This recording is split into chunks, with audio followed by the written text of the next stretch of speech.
All right, for 9 through 14, it says to find the zeros, but we have to do it by factoring. Right? That doesn't mean that you can't check it in your calculator, but you have to show the steps where you factored. And that's what we did in the last topic, topic 16. We factored out the GCF, we learned the difference of two squares, and we factored using the bottoms up method. So all three of those are going to be within these problems here, okay? So I'm going to work them, and then I'm going to show you how you can check it in the calculator. But you have to show the steps to be able to get credit. Okay, on number 5, we want to find the zeros. So we're going to basically set this equation equal to 0. Remember, f of x, we want it to equal either f of x, 0, or y. So we're just going to replace that with a 0. And we're going to look at our equation and see if they have anything in common. When you have two terms, okay, we want to look for the GCF first. Two-term problems, we don't use the bottoms-up method for.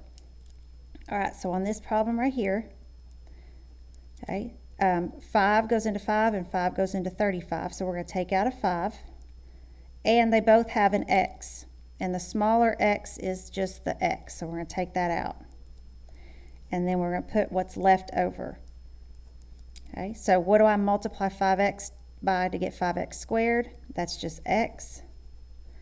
And then what do I multiply 5x by to get negative 35x? And that would be minus 7. So these are our factors. Okay, distribute it back just to make sure. Okay, if you distribute that, you get 5x squared minus 35x, and that's what we have. That's what some of you did not do on your last test, and so you would have known your answer was wrong if you had just distributed it back.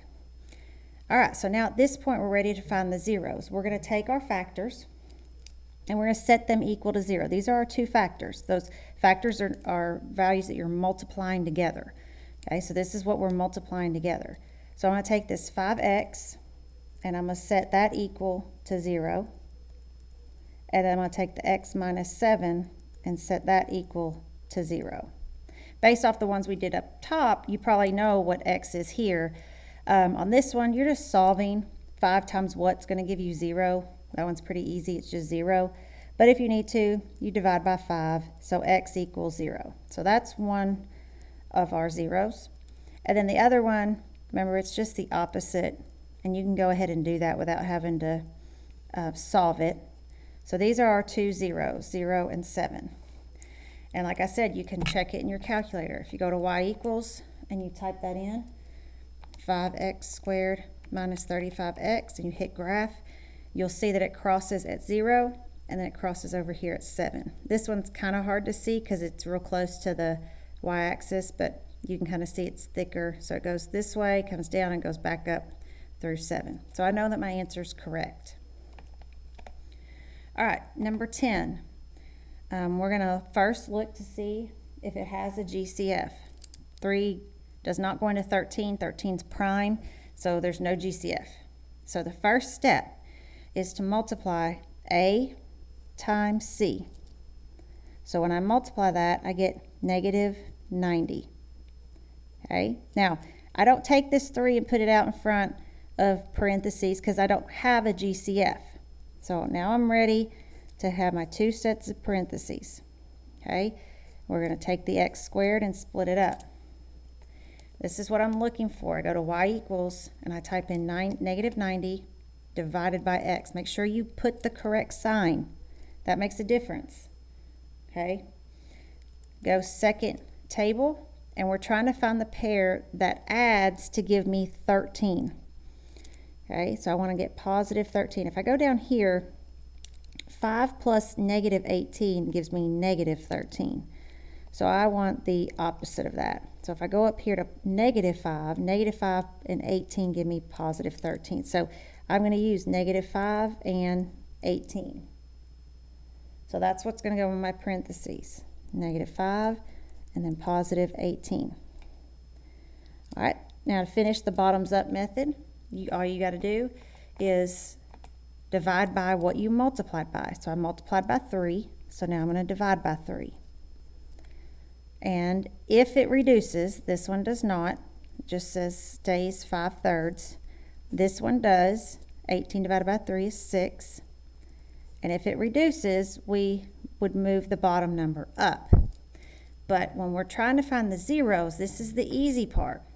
We've already got it where all we have to do before we don't have to do this step, because if we were to solve it, we would end up having to move it right back down. Okay, so we don't want to do the bottoms up, that last final step. At this point, all we have to do is take the opposite, just like we did on 6 and 7. So the opposite, what's going to make this equal 0? That's going to be positive 5/3.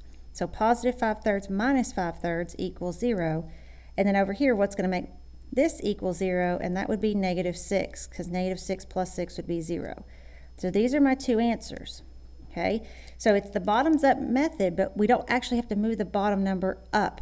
If we do, we're just creating more work for ourselves. So after we divide and we simplify, all we have to do is the opposite. Our zeros are going to be the opposite. All right, number 11. Okay, we want it to equal 0. So you have f of x, so we can just replace that with a 0. I'm just going to write that in there. And we don't have a number in front. They don't have x's in common because there's not an x here. So all we have to do is find factors of 64. Pen's not writing. Factors of 64 that would give me -16. So if you need your calculator, you would do 64 divided by x.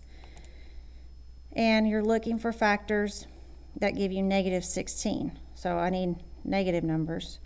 And -8 and -8 give me -16. Okay, so I do my two sets of parentheses. Let's switch pens, that's not working. This is x minus 8, x minus 8. I didn't multiply by anything, so I don't have to divide. Okay, these are the easy ones. So all we have to do is the opposite. You'll notice these are the exact same. Okay, so I'm only going to have 1 0. It's a problem like number 8 up here, where it just has the 1, okay? So what do I subtract from 8 to get 0? Or subtract 8 from to get 0, and that would be 8. So x equals 8. You don't have to write it twice. That's just your 0, okay? All right, number 12. First thing we're going to do is look for a GCF. Doesn't have one because 2 doesn't go into 17. So now we're ready to do the bottoms up. Okay, now all of these that I've already done so far, I showed you on number 1, but number 10, or sorry, number 9, number 10 and 11, all you gotta do is plug that in y equals and look at the graph and see where it crosses. Okay. All right. So we're going to have to do bottoms up because we have a number in front. So 2 times 8 is 16. So we want factors of 16 that are going to equal 17. Well, that one's pretty easy. 16 times 1. Let me make that in my way. 16 times 1 is 16, and when you add them, you get 17. So x plus 16 and x plus 1. Again, multiply it, you get 16. Add it, you get 17. Now we're going to divide by 2. Divide by 2, and we're going to simplify. So this simplifies to 8. And this simplifies to, it doesn't simplify, okay? But remember, we're not going to move the bottom number up. At this point, we're just going to do the opposite. So the opposite of this is -8, and the opposite of this is -1/2. All right, 13, okay?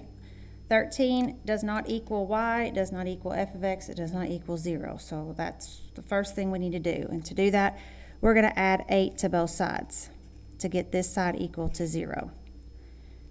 This can't combine with x squared or x, so we're just going to have x squared minus 9x plus 8. So now we have a problem just like number 11.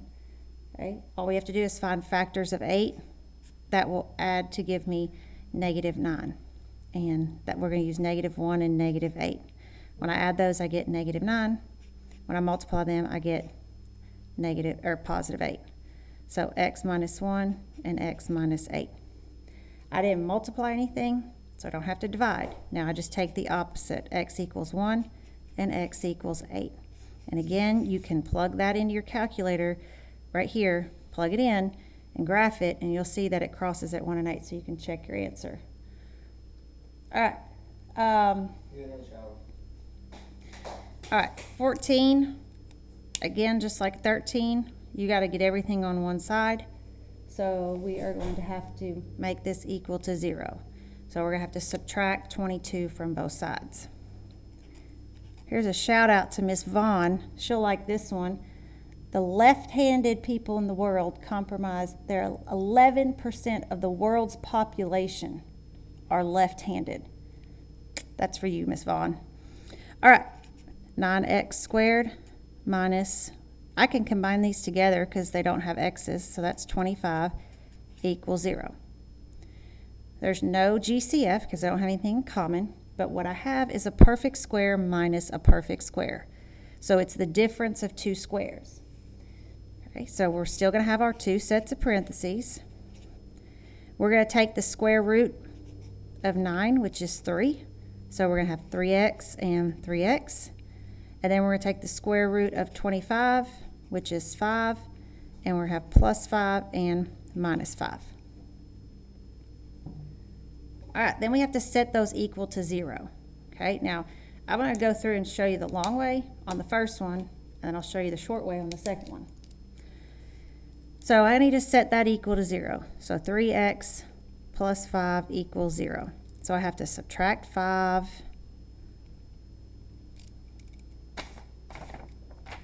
Pen's not working. And that gives me 3x. Hang on just a second. 3x equals negative 5. There we go. And then we have to divide by 3. So on this one, x equals negative 5/3. Now, that's the long way. If you'll remember, we do bottoms up. We move the bottom number up. So all we have to do is move the number back down. So I'm going to move this back down, put it underneath here, and then all I have to do is the opposite. What's the opposite of negative 5/3? Positive 5/3. So my other 0 is positive 5/3.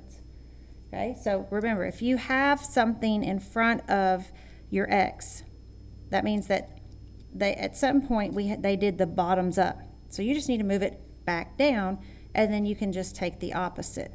Okay, let me show you real quick just another example of that. So if I had 2x minus 1, okay, I can move this back down right here, and then I can just take the opposite. The opposite of negative 1/2 is positive 1/2. So that's the shortcut. Okay. Again, you can plug them in your calculator and see where they cross and get your answers that way. But you have to show your work to check your answer. You can put it in the calculator, check your answer, but you do have to factor it.